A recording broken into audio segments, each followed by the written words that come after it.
Mesdames, Messieurs, bienvenue à cette édition spéciale sénatoriale du 14 avril 2013. Ce dimanche donc, 14 avril, était jour de scrutin. La fermeture des bureaux de vote a cédé la place au dépouillement et au comptage de voix pour les 4 formations politiques en lice pour cette toute première consultation électorale indirecte.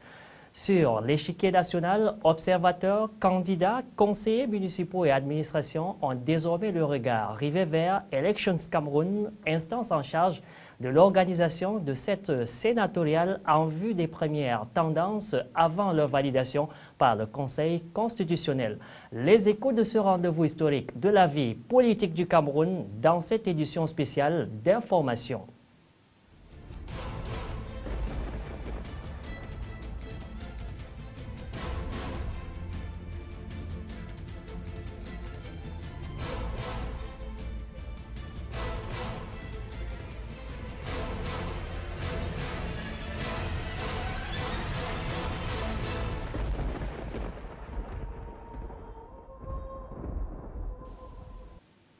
Bienvenue à tous, merci de nous accorder votre préférence. Dans le centre, les grands électeurs ont accompli leur devoir citoyen. Les 34 bureaux de vote attribués à la région ont ouvert les portes dès 8 heures ce 14 avril 2013 pour accueillir 1817 grands électeurs soucieux d'accomplir chacun son devoir civique.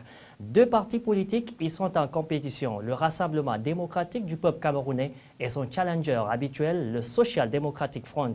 Dans le département du Foundi, le vote s'est déroulé sous très haute sécurité à l'école publique bilingue de Bastos à Yaoundé, où étaient logés 5 bureaux de vote pour la circonstance. Salmon Foué, Marcel Vondo-Abin et Constant Écolé nous en disent plus. Les 278 grands électeurs du département du Foundi attendus pour élire les 7 sénateurs qui représenteront la région du centre dans le tout premier Sénat du Cameroun se sont pressés au centre de vote établi dans cet établissement d'enseignement secondaire. Les 2 listes en concurrence dans la région étaient celles du Rassemblement démocratique du peuple camerounais, le parti au pouvoir, et du Social Democratic Front, la première formation politique de l'opposition. 1817 électeurs ont effectué le déplacement auprès des urnes réparties dans 30 bureaux de vote. Les impressions que j'ai sont assez bonnes, assez satisfaisantes. Avant d'arriver ici, j'ai essayé d'avoir quelques délégués, notamment le littoral du Nord, pour savoir comment les choses se déroulent. Globalement, ça va. Quant à ce qui est du Foundi, j'ai fait le tour des bureaux de vote tout à l'heure. Il n'y a pas grande influence. Je crois que les électeurs doivent être peut-être à la messe, mais nous pensons que d'ici 13h, 14h, tout va s'achever ici. J'ai aussi vérifié les dispositifs mis en place pour payer les frais de transport aux différents électeurs. C'est très bien organisé et nous pensons que ça va se dérouler sur l'ensemble du territoire tel que nous l'avons programmé. Les grands électeurs, visiblement enthousiastes et émus, se sont prêtés à cœur joie à l'exercice de vote qu'impose la mise en place du tout premier Sénat de l'histoire du Parlement camerounais. Le conseiller municipal que je suis, de porter ma voix pour l'élection des premiers sénateurs du Cameroun. Je dois aussi dire que pour nous, les conseillers, c'est une grande responsabilité, et particulièrement pour nous qui sommes au pouvoir, à savoir le parti, le Rassemblement démocratique du peuple camerounais. Nous avons donc la grande responsabilité de donner une grande majorité dans cette chambre à notre parti. Le scrutin qui s'est déroulé sous l'œil vigilant des scrutateurs désignés par les partis politiques en compétition a connu également la participation de nombreux observateurs nationaux et internationaux venus attester de la régularité du vote. Il ne semble pas qu'il y ait de problème particulier. Les choses semblent avoir été faites en apparence conformément aux règles, aux exigences du code et la pratique habituelle. Conformément à la loi, chaque grand électeur a déchargé la somme de 50 000 francs CFA prévue par la loi régissant les sénatoriales au sortir du bureau de vote. Les résultats sont désormais attendus. À Douala, siège des institutions économiques, l'heure est désormais au dépouillement. Les bureaux de vote enfermés depuis 18 heures, les participants se sont dit satisfaits du déroulement de l'opération. 2 listes étaient en compétition ici, à savoir la liste du Rassemblement démocratique du peuple camerounais et celle de l'Union nationale pour la démocratie et le progrès. Les premières tendances sont attendues. Les urnes et toutes les données y afférentes seront acheminées à l'Agence régionale d'Elections Cameroun. Nous y reviendrons. Sénatorial du 14 avril, encore et toujours, ce dimanche est jour de vote. Au centre unique du vote du collège Alfred Sacker de Douala, les grands électeurs se sont acquittés de leur devoir en ce rendez-vous historique. Les conseillers municipaux qui ne boudent pas leur satisfaction pour cette nouvelle ère de la démocratie camerounaise. Donald Agnozoa, Josué Ngongan pour les précisions. Et c'est l'annonce d'une nouvelle ère institutionnelle qui s'ouvre sur le Cameroun. Le collège électoral, en charge d'élire la première cuvée des sénateurs, répond massivement à l'appel de ce 14 avril. Dans les 4 bureaux de vote installés au centre unique du collège Alfred Sacker, le scénario est le même. Le grand électeur, qui fait son entrée, a une première escale devant la table du président du bureau de vote pour identification. Ensuite, le votant entre en possession de tous les bulletins de vote des formations politiques en lice. Il se dirige alors vers l'isoloir au fin d'exprimer secrètement son choix. Au bout de quelques minutes, le grand électeur ressort de son antre et glisse l'enveloppe portant son choix dans l'urne transparente placée au centre de la salle. L'opération s'achève avec la pose sur les documents électoraux des empreintes digitales préalablement imbibées d'encre indélébile.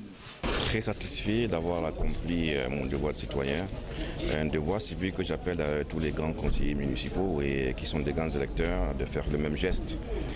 Mais il faut dire qu'au-delà de ce geste-là, il faut saluer à juste titre la volonté expresse du président de la République, son Excellence Paul Biya, d'ouvrir le Cameroun davantage à la démocratie, au-delà même de ce processus démocratique.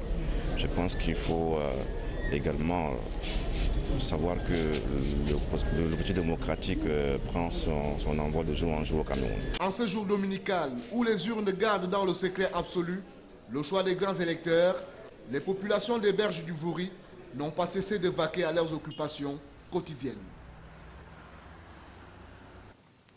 Sur le déroulement et les mesures sécuritaires mises en place par les différents acteurs de cette sénatoriale rendez-vous de l'année, la première du genre, surtout la première autorité du Vouri, Nasseri Paul Biya, s'est rendue sur le site du rendez-vous historique, donc, histoire de prendre également le pouls du déroulement de cette sénatoriale. Serge Tetka, Benoît Dogmo, une fois de plus pour les précisions.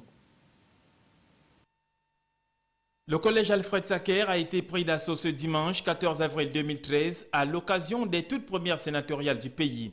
Tous les grands électeurs du Vouri sont venus ici accomplir leur devoir citoyen, celui de choisir les vénérables représentants de la Chambre haute du Parlement camerounais.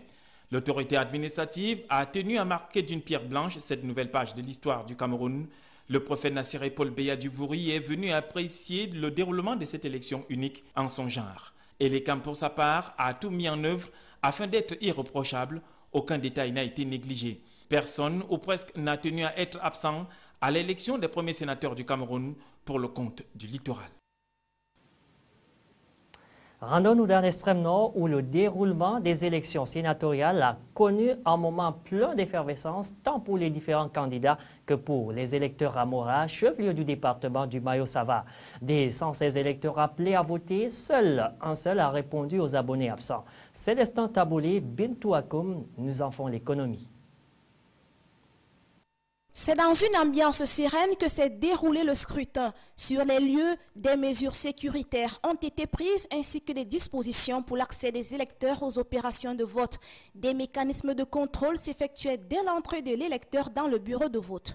Après son identification, chaque candidat a dû se procurer une enveloppe et les bulletins de vote qu'il glissera par la suite dans l'urne une fois sorti de l'isoloir. Mais avant cela, à chaque fois, la commission se faisait le devoir de constater que l'électeur n'est porteur que d'une seule et une seule enveloppe, conformément aux dispositions de l'article 81, alinéa 2 de la loi électorale. Il faut dire que cette mesure vise à éviter les pratiques de vote multiples. Dans le même sens, le vote de l'électeur est sanctionné par l'inscription de la date du scrutin sur sa carte d'électeur, ainsi que l'apposition d'un pouce imbibé d'encre indélébile sur la même carte. L'un des temps forts des sénatoriales à Mora dans le Mayo-Sava, c'est bel et bien l'arrivée de El Hadj Ababoukar, ici même au lycée classique de Mora, où se déroulent les opérations de vote.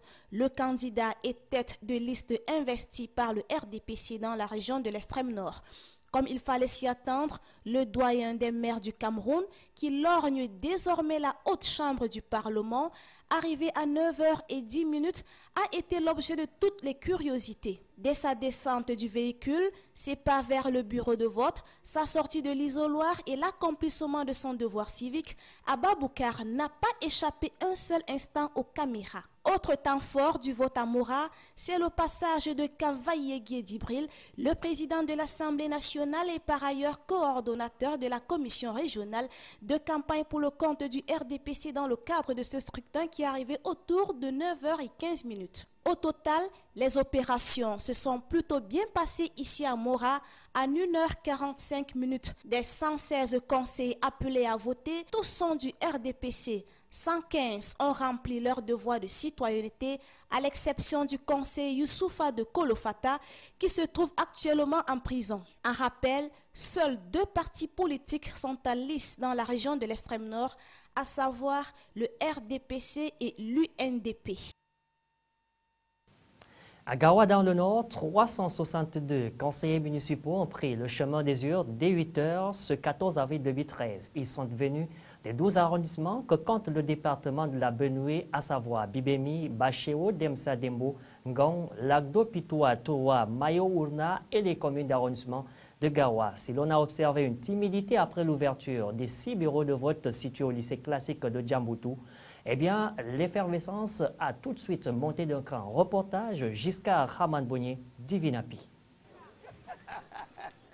C'est vers 9 h qu'on a aperçu les grands électeurs regroupés en rang pour accomplir leur devoir citoyen. Les déclarations de quelques conseillers et représentants des partis politiques indiquent pour l'instant que tout se passe bien. Un sentiment de satisfaction.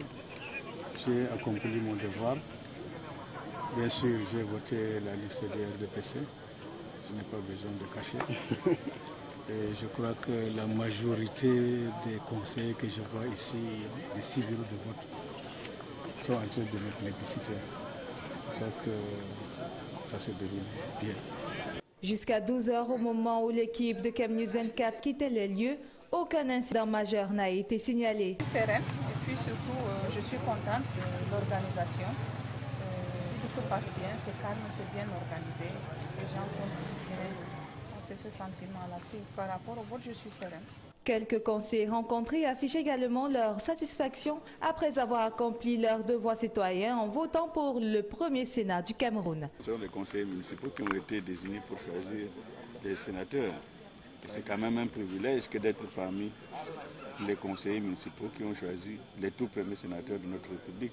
C'est un privilège, je dois dire, d'être les premiers électeurs pour ce premier Sénat de l'histoire politique du Cameroun. Et donc c'est tout à fait normal que j'ai ce sentiment de joie, de bonheur et tout d'avoir accompli ces devoirs civiques. Les centres de vote vont fermer à 18 h. L'opération annoncée juste après est le décompte des suffrages récoltés dans chaque bureau de vote. Dans la région Château d'eau du Cameroun, les 529 grands électeurs de l'Adamawa ont pris la direction des bureaux de vote en vue de choisir eux aussi les tout premiers sénateurs de la République du Cameroun. Les 192 électeurs du département de la Vina ont voté au lycée classique moderne de Ngaoundéré. Ici, c'est à 8 h pile que le premier votant a pu introduire son bulletin dans l'urne apprêtée pour la circonstance. 4 bureaux de vote ouverts ici, comptés chacun 48 électeurs. Le département du Mbéré avait 2 bureaux de vote pour 104 électeurs. Le Mayo Bagno, 2 bureaux de vote pour 89 électeurs. Le département du Djerem, 1 bureau de vote pour 54 électeurs. Et le département du Faro et Déo, 2 bureaux pour 91 électeurs. Les 2 partis en lice ici sont le SDF et l'UNDP. À 12 h, la presque totalité des votants à travers la région avaient déjà accompli leur devoir. Il est à noter que l'élection s'est déroulée sous l'œil attentif Des observateurs nationaux et internationaux qui n'ont pas manqué d'apprécier le bon déroulement de cette toute première sénatoriale camerounaise.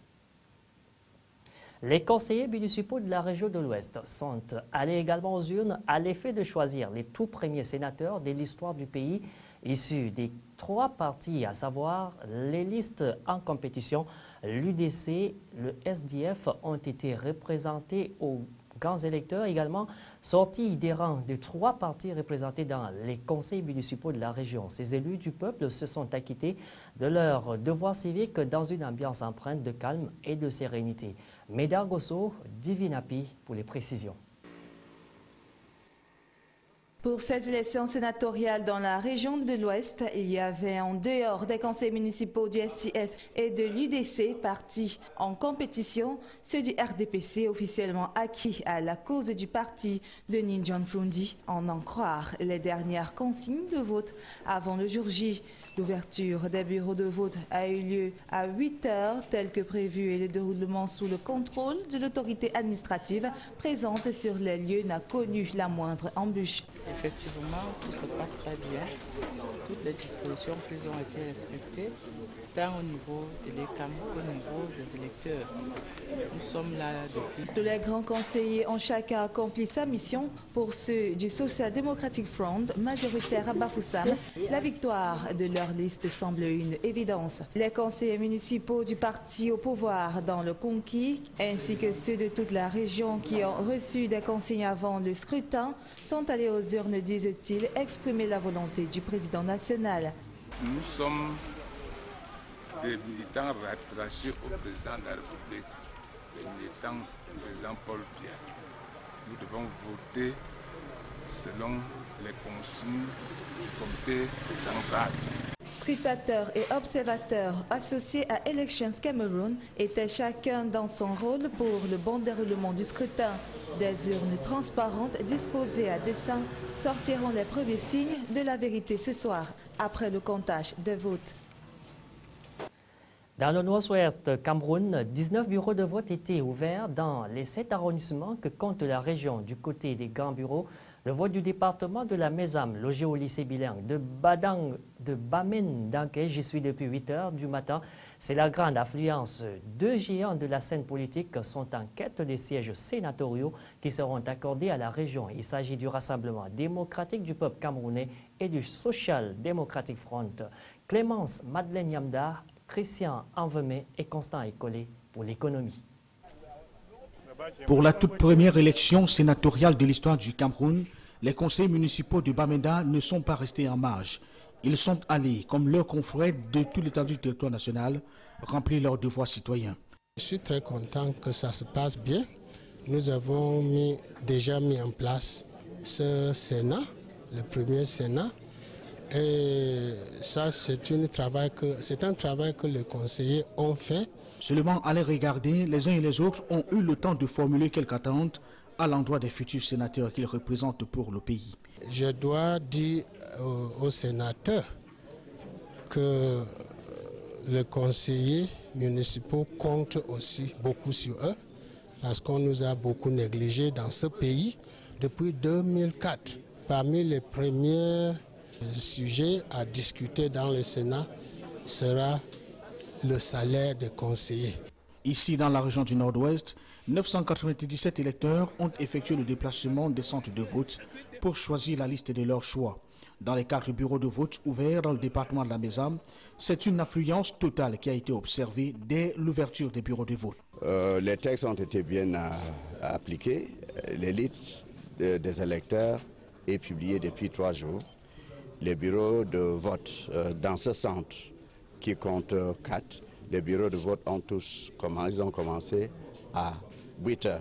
On a une petite équipe d'observation pour ces élections et comme ce sont des élections historiques qui sont vraiment nouveaux ici au Cameroun, on est ici pour voir les élections des conseillers municipaux. Dans le département de la Mézame, l'on a vu la participation des têtes de liste des deux formations politiques en compétition dans la région du Nord-Ouest. Pour Simon Achidiachou, tête de liste du Rassemblement démocratique du peuple camerounais, c'est le meilleur qui remportera les sièges prévus pour la région. Mais aussi et surtout, nous ne sommes pas venus perdre, a-t-il ajouté en définitive. Du coup, du côté du SDF, c'est la confiance qui règne en maître. Après avoir effectué le tour des bureaux de vote, le chairman s'est dit confiant et satisfait du fait qu'aucun acte suspect n'a été détecté tout au long du déroulement des opérations. Reste maintenant attendu les résultats. Au moins donc de prendre cette antenne, le lycée bilingue de Berthois est investi par une foule de personnes faites de curieux, grands électeurs, politiciens et membres des commissions électorales qui attendent le verdict final. Il est d'ailleurs à noter qu'entre 13 et 18 heures, instant réservé à la fermeture des bureaux de vote, les observateurs représentants de l'État et forces de l'ordre sur le terrain ne savaient plus quoi faire avant que les choses ne commencent à prendre une autre tournure. À 17 heures, lorsque nous sommes passés au lycée bilingue, tous étaient dans l'antenne de leur délibération. Dans le LOM et Djerem, les forces de maintien de l'ordre maintiennent donc la cote d'alerte.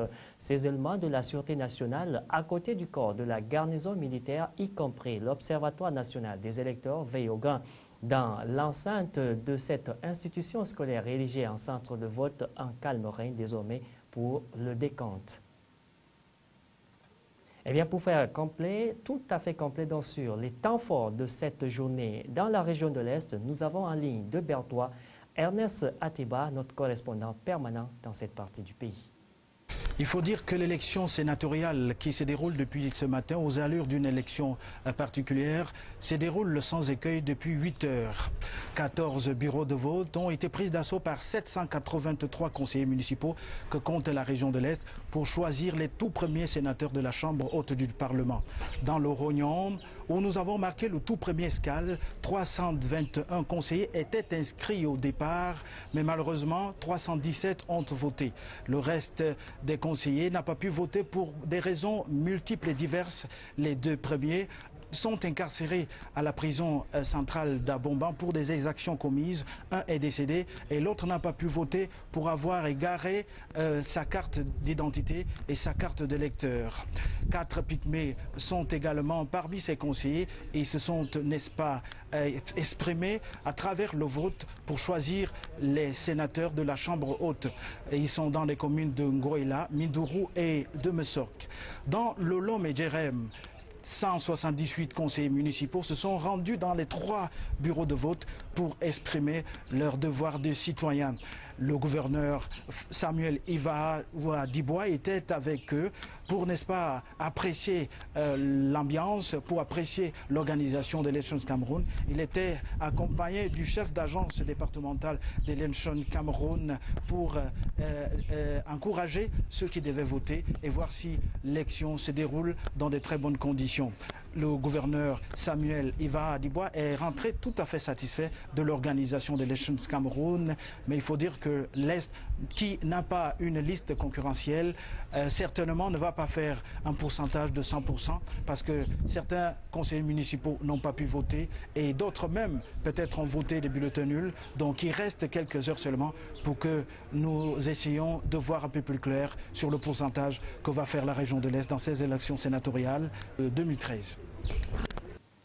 Au bas donc de cette page spéciale sénatoriale, le Sud n'était pas en reste. Les conseillers municipaux de la région natale du président de la République, Paul Biya, sont sortis comme un seul homme exercer leurs devoirs citoyens. Les 4 départements, la Villa, le Ndja et Lobo, la vallée du Thème et l'Océan ont vu leurs 721 conseillers municipaux se déplacer aux urnes pour porter le choix sur l'une des listes soit du Rassemblement démocratique du peuple camerounais ou alors du Social Democratic Front en compétition dans cette partie du pays. Il est à noter que 14 bureaux de vote étaient donc ouverts pour la circonstance.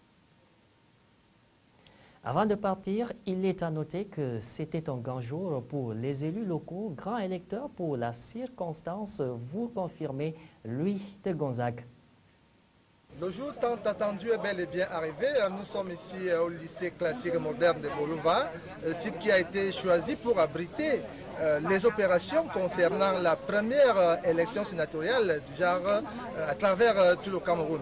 Et vous comprenez bien que la mobilisation est totale ici, où ont été installés les 4 bureaux de vote qui vont accueillir les grands électeurs qui viennent des 8 arrondissements que compose le département de la ville. Nous avons pour le bureau A les arrondissements de Bangan et de Biwamboulou, pour le bureau B les arrondissements de Foulane et de Ngoulmakon, et pour le bureau C les arrondissements de Biwambané et naturellement de Bolova, deuxième et le dernier bureau. Le bureau D accueille les votants, autant pour moi les électeurs des arrondissements de Bolova 1er et de Mangon.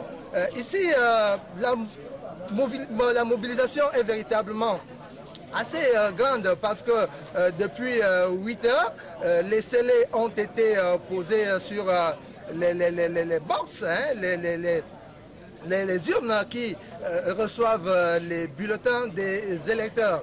Mais malheureusement, c'est autour de 8h30 que le premier électeur a accompli l'acte citoyen dans le secret de l'isoloir.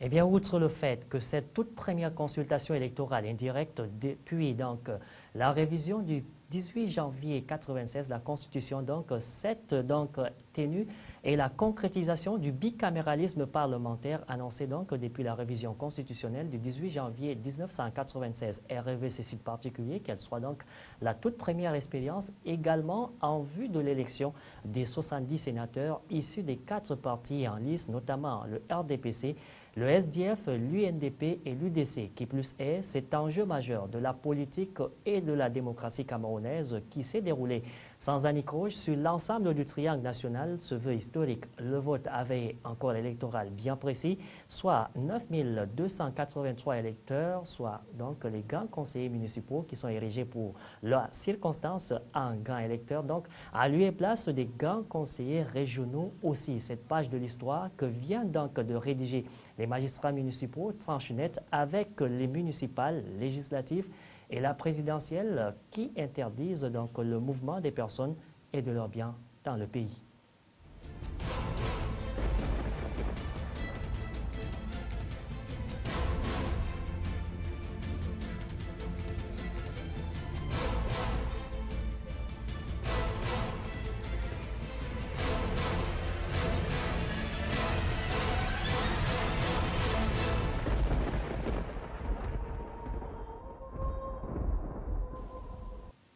Voilà donc qui nous conduit à la page étrangère de cette édition d'information avec cette mouture que nous livrent les confrères de l'agence France Presse.